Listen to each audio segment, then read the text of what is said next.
Hi, my name's Kelly and welcome to my channel.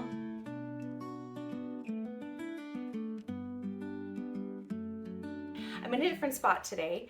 Usually when I do book related videos, I'm sitting in front of my bookshelf, but that's in the living room, and my son is sick and has commandeered the living room, so I'm giving him his space, and now I'm just in the office sitting in front of this beautiful work of art. So I want to go over my February reads, do a little wrap up. I'm very excited about it. I had 13 books that I read. Granted, 5 of them were with my kids, but they still count because I did read them. So we'll do those ones first. The first one is, well, 3. We finished the Chronicles of Narnia series by C.S. Lewis. So we read The Voyage of the Dawn Treader, The Silver Chair, and The Last Battle. So we were pretty excited because all 3 of these have Eustace in them, and he's one of our favorite characters, especially how he just starts out as just a hot mess. But it is such a good series. If you haven't read it, I definitely recommend it. I'm thinking maybe about doing a video just talking about the Chronicles of Narnia. If you guys want to see that, let me know. I know there's a lot of people out there that have videos talking about it, but I still think it'd be fun for me to do it. The other book, or another book that I read with my son, not really a book, it's Much Ado About Nothing by William Shakespeare. First of all, I love old Billy Shakes. He is hilarious, and my son has now read 3 plays by him. He started last year, and he's focusing on the comedies, and it's just been so much fun. So a little synopsis that I wrote about it. A man named Count Claudio falls in love with Hero, the daughter of his host. Hero's cousin Beatrice, a confirmed spinster, and Claudio's friend Benedict, an eternal bachelor, are each duped into believing that the other one has fallen in love with them. So chaos ensues when lies are told about Hero, and her friends set out to prove her innocence, and it's just so funny. And I know that a lot of people are scared or overwhelmed when reading Shakespeare. It can feel like a lot. So I wanted to take this moment to say that there are ways that you can approach it that makes it less overwhelming.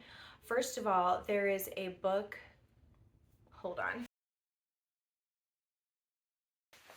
Okay, I'm back. So first of all, there's a book called Tales from Shakespeare by Charles and Mary Lamb. They take all of Shakespeare's plays and they present them in story form, and it makes it easier to understand. So every time my son and I get ready to read one of the plays, we'll read the story form of it here, and then we like to go ahead and get No Fear Shakespeare version because it has the original text, and it also has a translation of it to be more modern. And so every scene there, they have the original text and it's immediately followed up. So if you have any questions from the original text, you can just flip a few pages, get to the modern text, and it will help you understand a little bit better what they're saying. Definitely recommend that. And then also, after you read it, watch the play. There's tons of them for free on YouTube. Watch the play. It helps put everything into context a little better. And that's been the method that we've used for the past 3 plays that I've read with my son, and he enjoys it. He enjoys the process. He enjoys Shakespeare. He finds it easy to understand now. He's not so overwhelmed. So that's just my little piece of advice for anybody who maybe does feel a little nervous or overwhelmed with starting Shakespeare. The last book I read with my kids is Fearfully and Wonderfully Made by Philip Yancey and Dr. Paul Brand. Well, let me go ahead and read the back a little bit. Fearfully and Wonderfully Made, best-selling writer Philip Yancey and renowned surgeon Dr. Paul Brand explore the human body. Join them in a remarkable journey through inner space, a spellbinding world of cells, systems, and chemistry that bears the impress of a still deeper unseen reality. Okay, so I know that to some people that might sound really boring, but I will say, I think I learned more about the biology of my body from this book than I did from my biology class in high school. Maybe it's because of the way that they present it. Maybe it's because, I don't know, the seizure medicine I was on in high school made me really stupid. Like, I could not connect thoughts, and maybe that's why I couldn't remember things and wasn't interested. I don't know. But honestly, they do it in a very, very, very interesting way. And then what's really cool is that they take the information that you learn about the human body and they turn around and apply it to the body of Christ and how the body of Christ should be operating. And you should read it. It's a good read. Every day or every week after we would read a chapter, me and the kids would just sit there and be like, oh my gosh, this book is so good. So I definitely recommend it. So the next couple of books I'll talk about are my spiritual formation books that I read. I try to have one going at all times. The first one is Don't Give the Enemy a Seat at Your Table by Louie Giglio. I'm going to go ahead and read, I typed it out because I don't have the physical book. So I'm going to read the little synopsis on the back and then tell you my thoughts. So, the enemy is constantly seeking to fill your mind with destructive and harmful thoughts, whether of fear, worry, insecurity, anxiety, temptation, envy. It's all too easy for Satan to manipulate his way into a seat at the table intended for only you and Jesus, and to try making himself at home in your mind. It's an ongoing battle, but one you can win. So at my church, we have life groups, or what some people call small groups. And I knew ahead of time that we would be coming back to doing small groups in February, and we would be starting with Don't Give the Enemy a Seat at Your Table. I had heard amazing things about it, but I also knew that it is the way that we do our life groups. It's more of like we watch the videos that go with it and the little study guides, but we don't read the book usually. And so me being me, I wanted to actually read the book. So I sure did get the book on Everand, and I read through the entire thing actually pretty quick. It was so good. It was so good. Honestly, Louie Giglio shares really practical ways to identify the thoughts, where they are coming from, and if they're from the enemy, how to move past them and focus on what is true. So I recommend that book to all Christians. Definitely read it, give it a shot. It's a great book. The other spiritual formation book I read, I actually posted a little video talking about it a bit, is Prayer. And this is a compilation of insights from A.W. Tozer, like from his sermons or things that he wrote, and just little snippets of things that had to deal with prayer that W.L. Seaver put together. And then after each little snippet, W.L. Seaver has like a bit of a commentary, just kind of bringing it all together, and like a reflection and application section. This book is so good. A little convicting. Maybe a lot convicting, but so good. I'm so happy I read it. I think that as Christians, we need to be willing to hear the truth, and Tozer speaks some hard-hitting truth about how Christians do approach prayer and maybe how it should look instead. And I think that Seaver's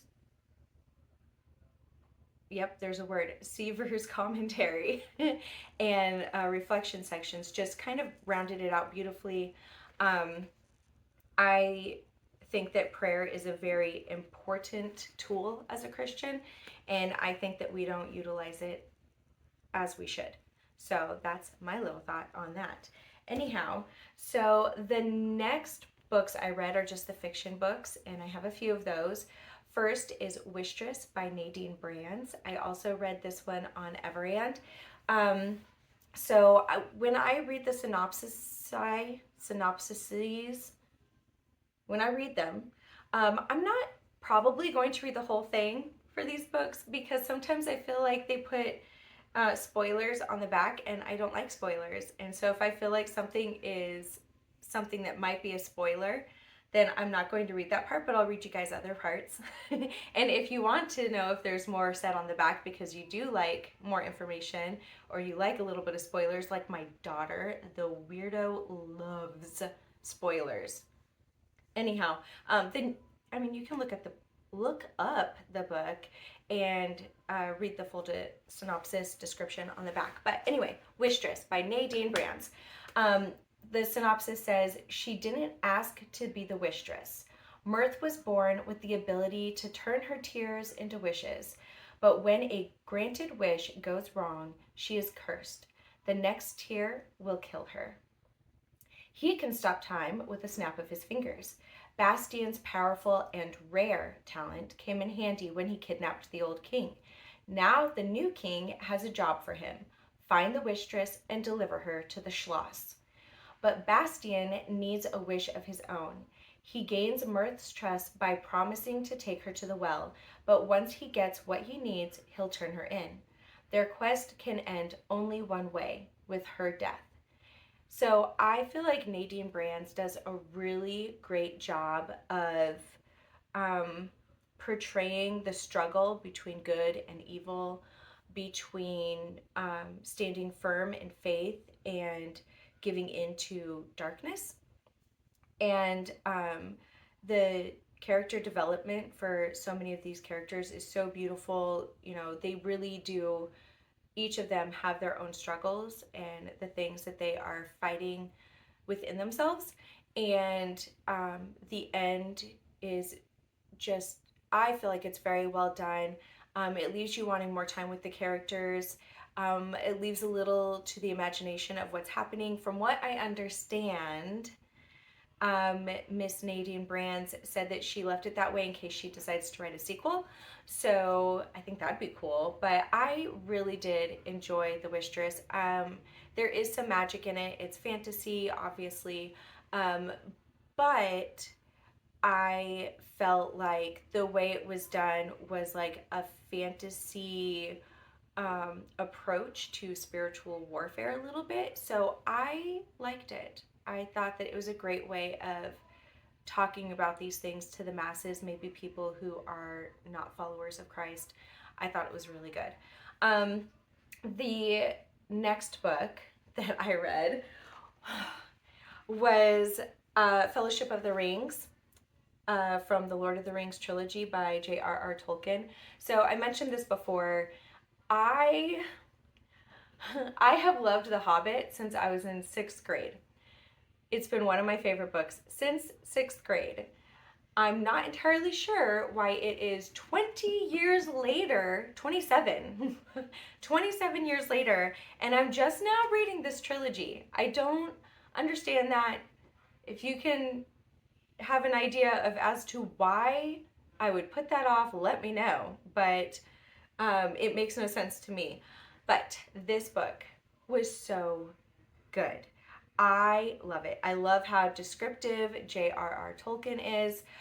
He's great at world building. I really like that he takes the time to explain some of the lore in the middle of a story, which I know that would probably irritate some people, but I like it because then it gives me understanding as to why this situation is so important to some of the people. And why, like, its significance to what is happening. Gandalf's sass cracks me up every time. He's so sassy, and I just find it hilarious. But I think probably my favorite character, I've said it before, I'll say it again probably a million times, is Sam Gamgee. I adore him.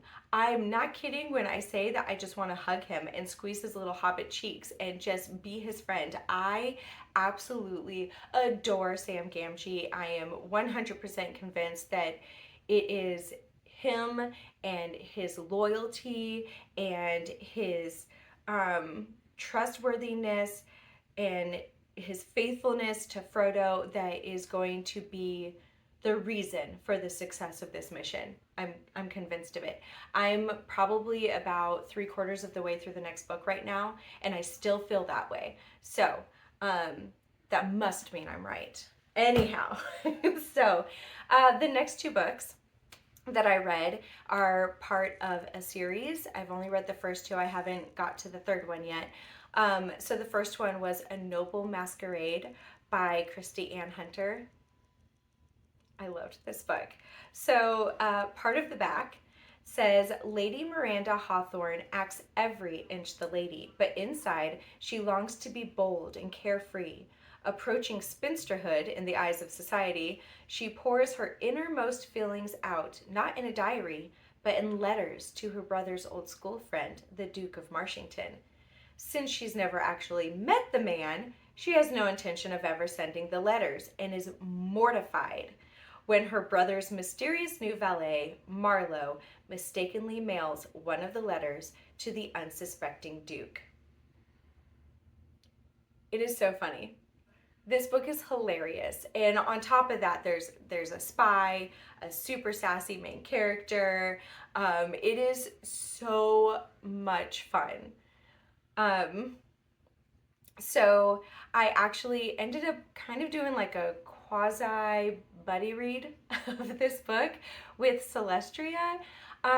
She was doing a reading sprint where she was going to start reading the book, and so we started it at the same time, and both ended up binging it. We were messaging each other off and on through reading it, but because both of us finished it by the next day, there wasn't much time to say much about it, except how much we loved it. It was hilarious so many times that I was trying so hard not to laugh out loud because my husband was sleeping right next to me, and I definitely recommend the book. So the next one in the series is An Elegant Facade. So this follows Miranda's bratty and snobbish sister Georgina and the Duke of Marshington's friend Colin. And we actually come to find out why Georgina acts the way she does, and that it's because she's hiding something. She has a secret. I think probably that was my favorite thing in this book, was the discussion about the fear of being seen as different and the vulnerability that comes with telling people about your difference. So while I don't have the same struggles that Georgina does, I do understand what it is to not want people to see me as different, and to let them know about my epilepsy. Obviously, you know, I've been mentioning it on here a few times, and that's because over the years I've gotten to the point where I'm much more comfortable with it. I have epilepsy. You're gonna see my body do weird things sometimes, like I guess get over it. But I didn't always feel that way. There were a lot of people I went to high school with that never knew that I had epilepsy. There were people even in college. I went to a very small college, and several of them were very surprised the second year when they found out I had epilepsy. So I get it. Like, you don't want people to see you as different. You don't want people to treat you differently. And so it really addresses that, and the struggle with believing the lies that the enemy tells you about concerning what it is that makes you different. It's honestly very beautifully done. While it's different from the first book, it's still funny and enjoyable. So I recommend it. I do. I thought it was very well done. The next book I read was Set the Stars Alight by Amanda Dykes. So the back, I always want to say the back, which it is on the back usually. The synopsis says, in London in 2000, Lucy and Dash meet as children and grow up together, listening to the spellbinding stories of Lucy's father, a watchmaker. Some of the stories are make-believe, and some are based in truth. Lucy has long researched one of the tales about the lost ship Jubilee, and she's determined to find out if this fable is real. Many years later, Dash joins her in her search for the legendary vessel. In 1805, Frederick Hanford and Elias Flint, bitter enemies, bond over shared circumstances. Frederick, the son of a cruel, calculating admiral, comes to see Elias, a shepherd, as his only true family. Mistakes, betrayal, and sacrifice put Frederick's life and reputation in peril. Will he gain redemption? This is such a beautiful story. Like, I will say it goes at a slower pace. I don't think that there is a bit of adventure to it, but I wouldn't call it an adventure story. I think that it's more a story about friendship. And I'm usually not a huge fan of dual timelines, but I feel like this one was very well done. And the information that you're learning from the earlier timeline just kind of opens things up and helps you understand, and it lends to the solving of the centuries-old mystery. And I think that, honestly, I was just very happy with the stories of friendship in this book and how it concludes. I thought it was very beautiful. Like I said, it's a little slow for some people, probably, but I truly thought it was a very beautiful story and ended very well. I recommend it. So the last book that I read, right? The last one? Yes, the last one. The last one that I read for the month was When the Day Comes by Gabrielle Meyer. It's from the Timeless series. I finally got to it. I jumped on the bandwagon and I'm so happy I did. Okay, so the back. Libby has been given a powerful gift to live one life in 1774 colonial Williamsburg and the other in 1914 Gilded Age New York City. When she falls asleep in one life, she wakes up in another. While she's the same person at her core in both times, she's leading two vastly different lives. On her 21st birthday, she must choose one path and forfeit the other. But how can she choose when she has so much to lose in each life? So remember earlier when I said that I'm usually not a big fan of dual timelines? I feel like the month of February proved me wrong in that. This was so well done. Gabrielle Meyer does this so well. I probably honestly shouldn't say any longer that I'm not a fan of dual timelines, because these two books, so good, and they did it so well. Honestly, the plot is very different from anything I've ever read before, and it kept me very intrigued. Her name again, I just spaced on it, Libby. So Libby, she ends up going through some hard situations, and it would be so easy to become bitter in those situations and turn your back on faith, on God, on believing and trusting in His goodness and His faithfulness. But even through those hard times, the way that she addressed keeping faith in God despite those hard times, it was absolutely beautiful. Honestly, very, very well done. I love it. It was so good. The ending, so beautiful, and I truly cannot wait to read the next one. So anyhow, that's all of the books that I read in February.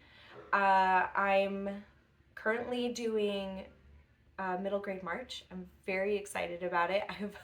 I'm only a few days into the month and I've already finished 3 books. So obviously, yes, I'm enjoying it and I can't wait to talk about it and some of the other books I'm reading this month. So if you've read any of these books, I would love to hear your thoughts on them. If there's anything that these books made you think of that you're like, I think that she might enjoy that book, let me know, because I love book suggestions.